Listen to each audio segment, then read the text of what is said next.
We wanted to talk about Fort Stewart in Georgia. There was another attack by somebody who went to a gun-free zone to make sure that the people that he shot were unarmed. And I wanted to talk a little bit about it. And then I wanted to make a proposal. I wanted to talk about a proposal that I had in mind. Now, for those who don't know, this is an Army base about 40 miles from Savannah. Fort Stewart is actually the largest Army post east of the Mississippi.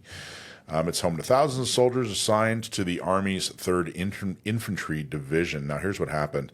At around 10:55, the shooting occurs on base. It's later explained by officials that a soldier shot his co-workers, who were also fellow soldiers, and nearby soldiers immediately tackle the shooter and subdue him before law enforcement arrives. 10:56, law enforcement is dispatched for a possible shooting in the 2nd Armored Brigade combat. 11:04, Fort Stewart is locked down due to the shooting threat. At 11:09, emergency medical personnel are dispatched. At 11:35, the shooter is apprehended and in custody.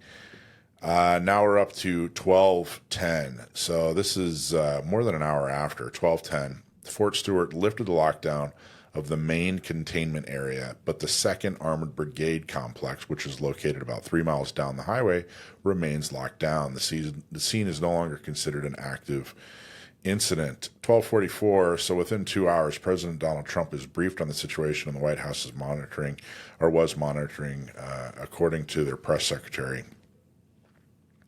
So it's been investigated. Again, it's yet another situation where a gun-free zone, which is a military base, becomes the site of an attempted mass murder, and people were hurt. And you had a bunch of brave soldiers who, unarmed, went and tackled this guy. And I don't know a whole lot there wasn't a lot reported on exactly what the situation was. Were they in formation? Were they at their desks? Were they walking around? What exactly were they doing? But it plays into the fact that well over 90%, in fact, I've seen numbers that are well over 95% of mass shootings, what are considered mass shootings, happen in what are considered gun-free zones. And a military base is definitely considered a gun-free zone. Here's my thought, Dakota. A few years ago, in fact, it was during the Obama administration, they passed a law federally that said, hey, look, if you're a national park, if you're federal land, then your concealed carry laws have to mimic the host state, is the term they use. So in other words, if you go to, for example, Zion, right? It's a national park in Utah. Then the concealed carry laws mimic Utah's concealed carry laws because it's located in the state of Utah. Yeah. So if you can carry in Utah legally, then you can carry in Zion. And they did this for all federal parks, all federal national parks, which has worked enormously well. Yeah. Now, I grew up, I grew up in a military family. We only lived on base for 4 years. The base was Pearl Harbor. I was actually Makalapa, which is a part of Pearl Harbor. Pretty big base. But I don't know how many people realize that a base isn't just, where tanks and, whatever training happens. I mean, there's a lot going on a military base. There's housing, there are grocery stores, there are parks, there are rec centers. It's a whole city, within a city usually, or beside a city. Military dependents may or may not live on the base. They might live off the base, but they still go to the commissary, which is their grocery store.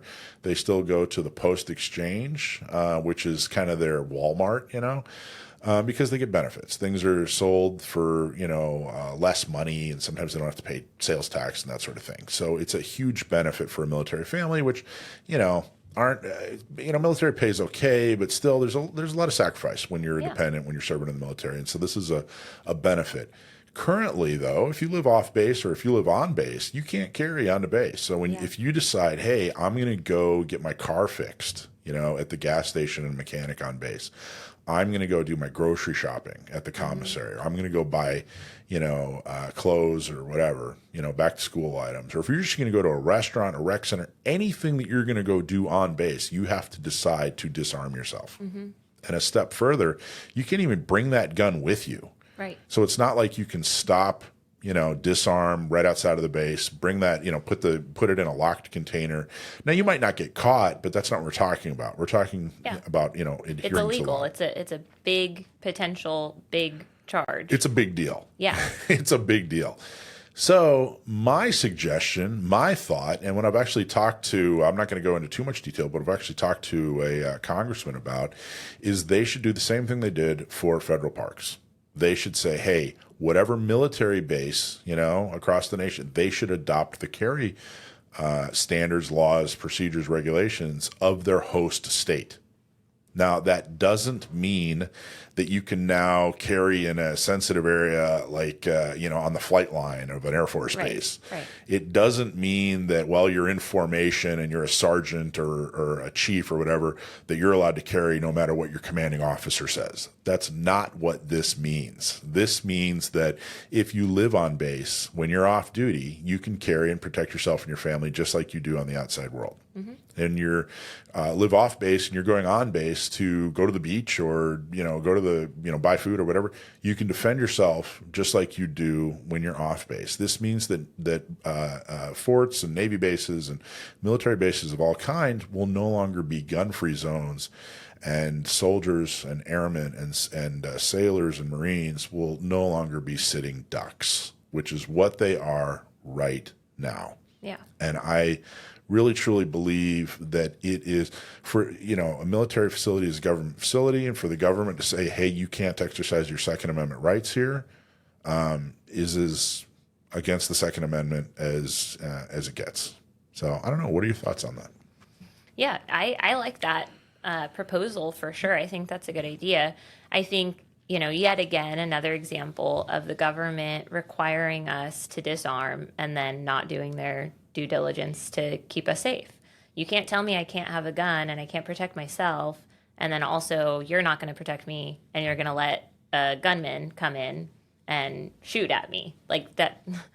That's not, I opt out of those situations as much as I can because it's so offensive to me. But if we are going to allow good guys to carry guns, bad guys are going to be deterred.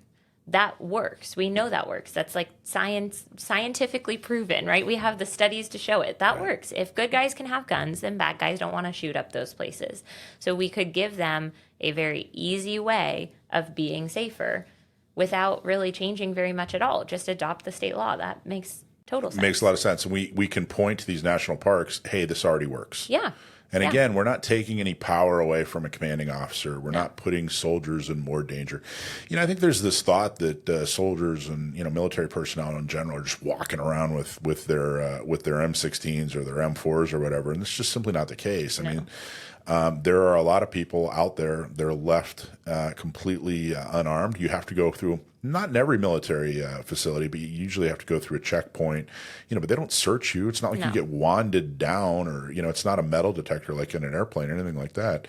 So there really is, they're just sending them in to, be fish in a barrel. I mean, it really, truly, they're just saying, hey, law-abiding citizens, we want to make sure that you're unarmed so that if criminals come, you're completely and totally defenseless. Yeah. But we have this delusion of safety because we're a military base, and But what are you going to do? It's not like there are tanks just driving around waiting for mass murders.